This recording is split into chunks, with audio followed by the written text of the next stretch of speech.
Good afternoon from Los Angeles. It's Alyssa Corum and Justin Nielsen here with a look at the stock market today. And on today's show, we're going to be talking about Acacia Communications as well as Essent Group and StoneCo, which is set to report its quarterly earnings. But before we do that, let's take a look at the major indexes. We strengthened a bit here into the close, closing with modest gains. The S&P 500 up about 0.4%. The Dow and the NASDAQ up about 0.3%. And while we saw strength out of China that didn't quite translate over to the U.S., but modest gains nonetheless. Yeah, and you know the Shanghai Composite was up 2.5% roughly, and so the first thing I was doing looking this morning was seeing all the strength in China, and I was thinking, okay, what is that going to do for the current market, the U.S. markets, and it didn't really translate over. In fact, we were in negative territory for a good portion of the day, so you know it was a lot of back and forth action. As you mentioned, strong close, so that's good, and more importantly, we're holding above those levels of resistance that we were talking about earlier. 2815 we were talking about for the S&P 500 last week. Yeah, we could pull that up. Yeah, let's go ahead and take a look at that chart.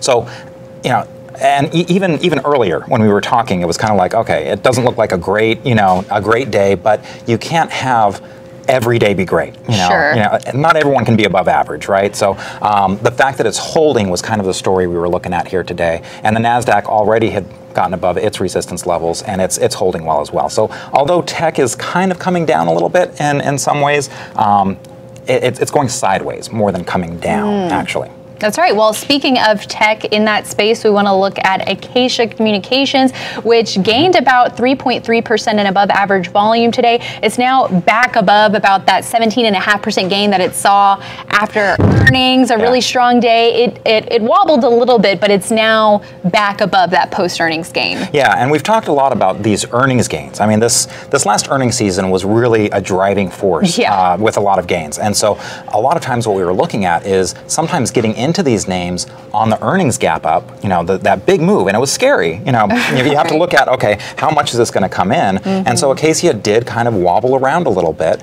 but it's held the majority of its gains. We actually put it on leaderboard earlier on that gain on the earnings. And the fact that it's held, and now it looks like it's kind of trying to make another move with volume behind it, that's a positive. That's right, and it could be providing a chance for new shareholders, maybe looking more short term, a chance to get in here with this gain. Yeah, you have to be careful though, because you know it did have that big gain.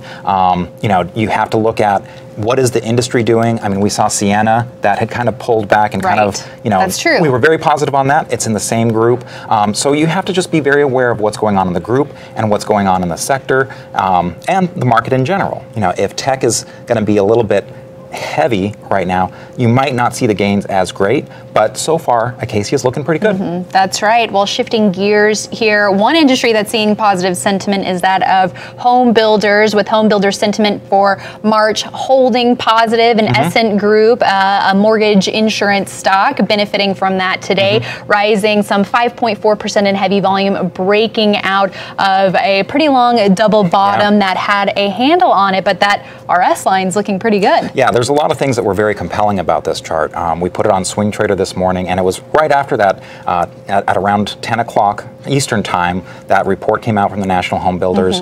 Things were looking stable, and it seemed like Essent really kind of popped right after that, and so we did put this on Swing Trader. So we've got a decent gain on this so far. And really, I was looking at that handle area that we're coming out of, and 45.50 was kind of, if you were looking on an intraday chart, that was kind of the area of resistance, and it, you know, really popped above that, you know, early in the trading day. Especially since that double bottom took so long to form. It was like over a year long for that double bottom.